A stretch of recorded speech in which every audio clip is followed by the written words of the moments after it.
All right. Hello, everyone. I'm Dr. Josh, and today I am going to go over some healthy habits or 5 healthy habits that our society is failing on right now. And it's really not a surprise that our health system is pretty much just crumbling. A lot of people are getting more sick. A lot of people are having a lot more issues than what we've had in the past.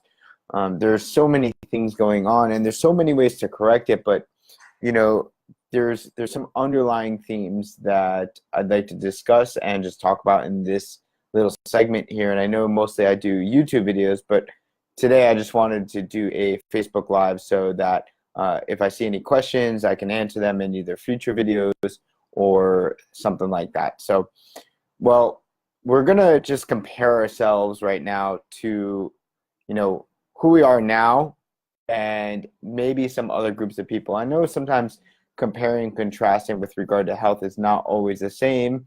It's not always the best thing to do because you can never truly get a one-on-one comparison. But what you can do is you could start noticing somebody's success or a group of people's success or a tribe or I guess you can say another society's success, and then you could start comparing them to where our successes are as well as where our failures are. And maybe you can resonate somewhere in between and say, oh, this is definitely what I do very good. This is what I'm not so good at.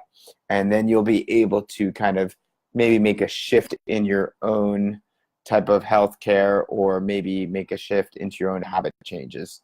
And that's what's really important. So I'm going to just go over, I have these all written down. So pretty much 5 of the health topics that we're going to discuss. Really, it starts with basics, right? Nutrition. Let's just start off with nutrition. We know that our food in today's day is lined with sugar, sugar, sugar, and more sugar. Aside from sugar, we have genetically modified foods, we have pesticides, we have all these other things. But when I talk about all these 5 things that I'm going to talk about today, and I said nutrition is going to be one of them, I'm going to compare that to groups of people known as the Hunzas. And these are a group of like indigenous people that live up in the Himalayan mountains. And everybody's heard about all these groups of people that live around the globe and around these different areas. And there's always this amazing longevity. And that's what these Hunza people are known for, is their longevity. And very, very often there are groups of these people that live to 120 years old and more. And so we had this actual one doctor that went out and lived with them for 20 years, asking all questions about from nutrition to diet to culture to sex to what makes them more healthy than us? What makes them have their vibrant lifestyle? Is it their genetics? Is it, but what does it come down to really? Right? How can you live to 120 is really what I'm saying, right? And be vibrant at 120, not necessarily, slow and wilting away. These people were vibrant and active all the way through 120 and plus. I believe that one of their documented people out there was about 133. Do not quote me on that, but what I'm really saying is that if we were considered 80 or 90 in today's society, we'd be considered old and maybe having dementia and, oh, they're going crazy. But yet those people are having another 20, 30, 40 plus years on top of that. So if you can compare that, if you're somebody who's 30 right now, you might think 70 is old. If you're 40, you might think 80 is old. But these people are at 80 years old and living to 120. So this is kind of some common things that we see. And the first thing I'm going to talk about is nutrition. So nutrition, we have to start eating the way our body is designed. Again, I told you about sugar. Sugar is absolutely killing us, from diabetes to metabolic syndrome to its association to cancer, all these other things. We do not eat locally either. When's the last time you actually got some of your food locally, right? A lot of people have farmers markets that starting to get a lot more momentum now, but we don't eat as locally as we should.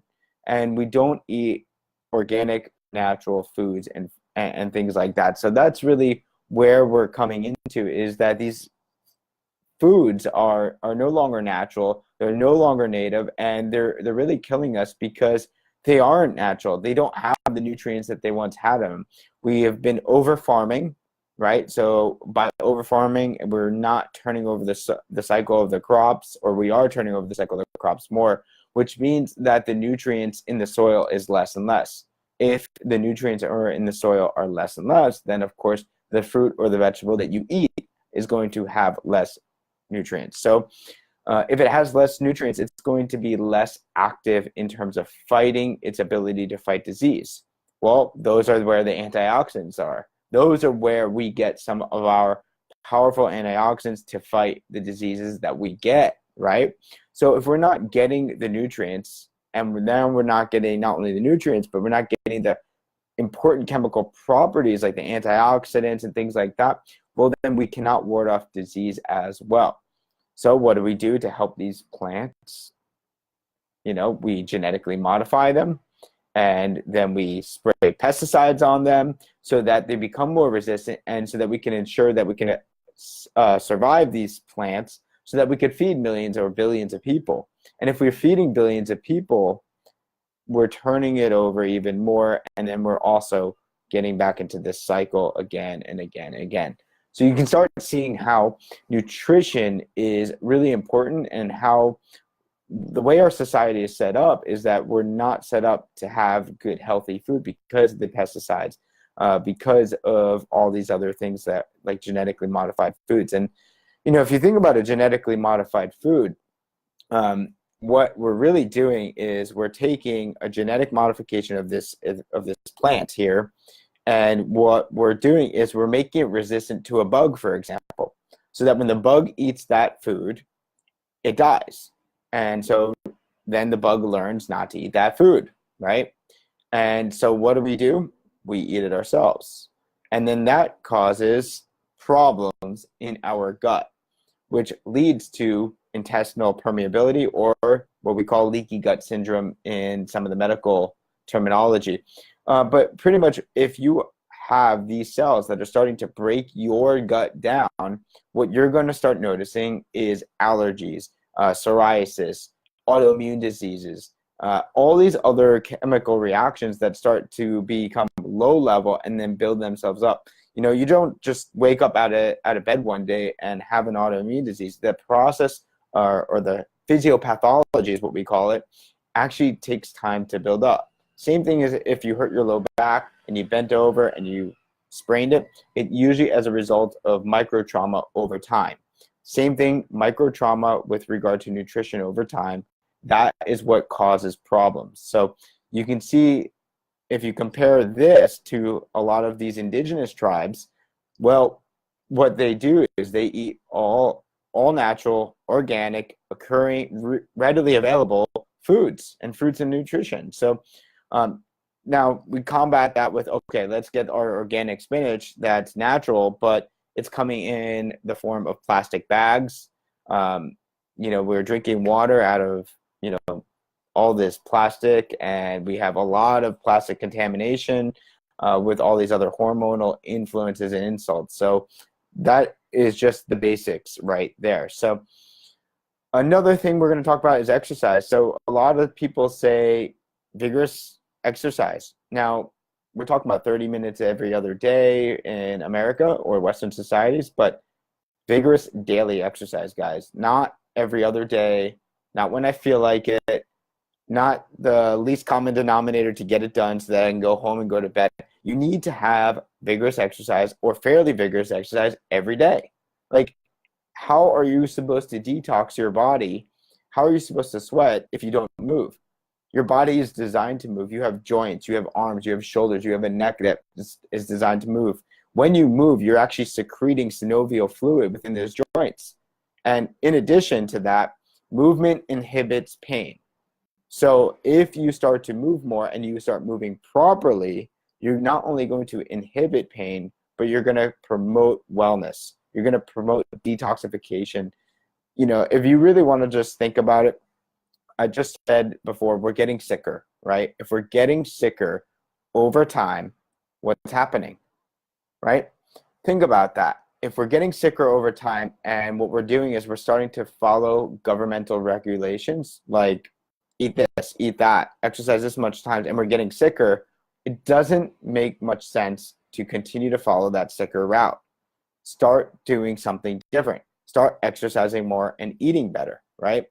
So, guys, I know a lot of people think about that and they're like, I should exercise 3 times a week. Just do it every day if you can. Start moving every day. It doesn't matter if it's a walk, and if you could start increasing that, that's great. But start and make sure you start doing it healthy. Start doing it properly, but just start, and that's all you need to do. Now, let's also talk about one more thing. A lot of these indigenous people, like I said, they're outside often. They get exposure to sun. And a lot of people say, oh, the sun's bad, you're going to get cancer, you're going to get this. Well, it's crazy to even think that, but vitamin D is essential for our immune support. It's absolutely critical, and almost all of us here, even in Southern California, are nutrient deficient in vitamin D. So if you don't have proper vitamin D, you are not going to have proper immune support. Couple that with lack of detoxification, poor nutrition. It's no wonder why we get cancer so easily. It's no wonder why we have all these skin irritations, because we don't reproduce those cells properly, because we're breaking down our nutrition, we're breaking down our skin, and we're not actually having the proper amount of nutrients to really subsidize that. In addition, like I said, we lather ourselves up with all these chemicals to prevent ourselves from seeing the sun. So a lot of these indigenous tribes, they live and they work outside. They're often outside. I'm not saying sit outside and burn, but I'm saying get some exposure to the sun, at least 15 minutes a day, and make sure that you can go outside during your lunch break and just take a walk, because that will help promote movement and that will help promote some sun exposure. Again, guys, you're not sitting out there and just burning, but you are getting some sun exposure to help increase your vitamin D, which is important for your immune support. Now, one of the biggest things and one of the final things that we're going to really harp on is sleep. Most people don't sleep enough. Now, there's been a lot of studies out there, and really what they're saying is 7 to 9 hours in America is what you need. Well, 7 to 9 hours, humans is what we need. But in these indigenous tribes, they got at least 6 as a minimum. And I know most of you out there do not get enough. And if you do get enough, it's probably restless sleep. Meaning, here's a perfect example in America's society. You wake up, you grab a cup of coffee, you're a little fatigued during the afternoon, you grab a third cup of coffee, second cup of coffee, you're overly stimulated for the evening, and now you're 4, 5, 6 o'clock at night. And what do? You drink some alcohol, you watch some TV, and so now you're using a depressant, you're using a stimulant, and your biochemistry is a little bit all out of whack. You're getting constant exposure to not only negative things online or streams or whatever you're dealing with, but you also have a lot of what we call blue light. And that's like the light that's emitted from these laptops and from these LEDs that help actually decrease your melatonin. And so if you're decreasing your melatonin, you can't sleep, right? So now you have too much chemicals in the body. You have too many stimulants. You have a depressant.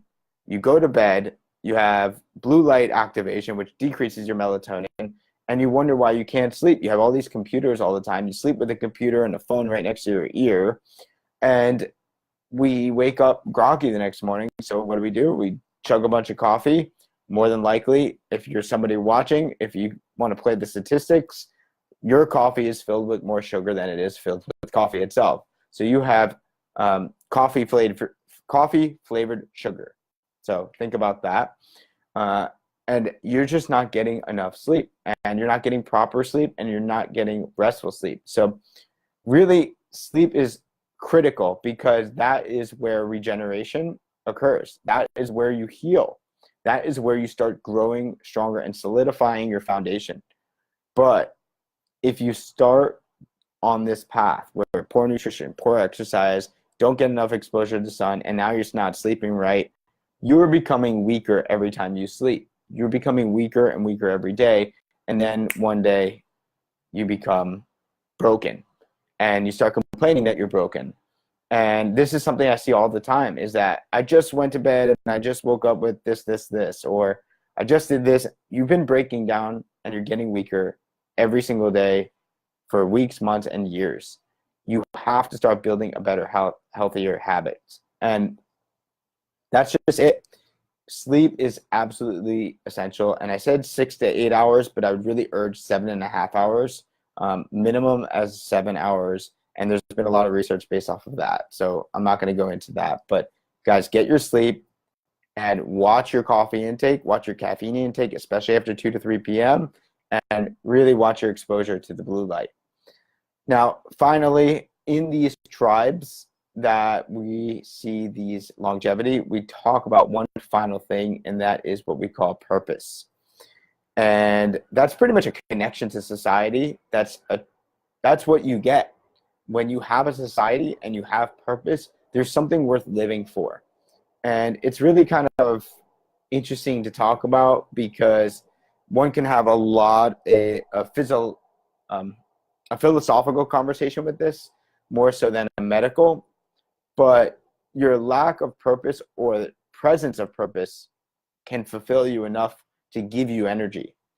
But if you don't have purpose, there's a lot of emptiness. And a lot of the studies and a lot of things that they saw in these longevity groups of tribes, they showed that the olders taught the youngers.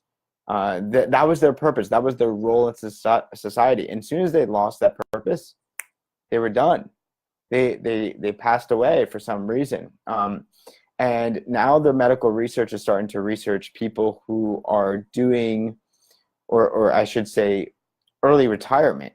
Those people who have early retirement were considered both healthy and unhealthy, right? And they showed that no matter what, that both healthy and unhealthy people passed away at an increased rate in their 50s than they did in their 60s if they would just work a little bit longer. So some of those people out there right now are like, oh, work is killing me, work is killing me. It's actually interesting, because if you end up working less in the long run, and having less of a purpose, they showed that you actually passed away sooner. So, I urge people out there who are really considering retiring early, that they don't necessarily just retire early, but they find something that they're passionate about, whether that's connecting with new individuals, connecting with a new tribe of people, connecting with some sort of commonality, because once you start losing your purpose, you don't necessarily have much to live with or live for. So it's not to say that that will decrease your longevity, but there are some research and there are things studying right now with early retirement, as I said, and early mortality rates. So those are the 5 things and 5 habits that I see in our society, and how I contrast them with some ancient groups that have really super longevity. Again, these groups are living well past 120, and really they're basic fundamental things that we're not doing. And so hopefully, guys, that if you're listening or watching this video, that you can start implementing one of them right away, because I know that it's like it becomes overwhelming. Like, where do you start when you're on a path to new health? Where do you start when you're really trying to make a change? And it really just starts with one basic thing. So you can use one of these 5 things. You're more than welcome to message me and ask me some questions. But try anything with nutrition, exercise, sleep, sun exposure, or increasing your purpose. Because if you start figuring any one of those 5 out, I can pretty much guarantee that there will be a snowball effect. One action will lead to another action, and you will get a different result, and you will more than likely enjoy that result. and that will take you down a path of better, healthier living. So these are 5 tips or 5 things that I see in our society nowadays that our healthcare and our health system is failing on, that some other ancient tribes actually are very, very good at. So hopefully, guys, this helped. I will see you guys next time, and thanks for stopping by. Bye.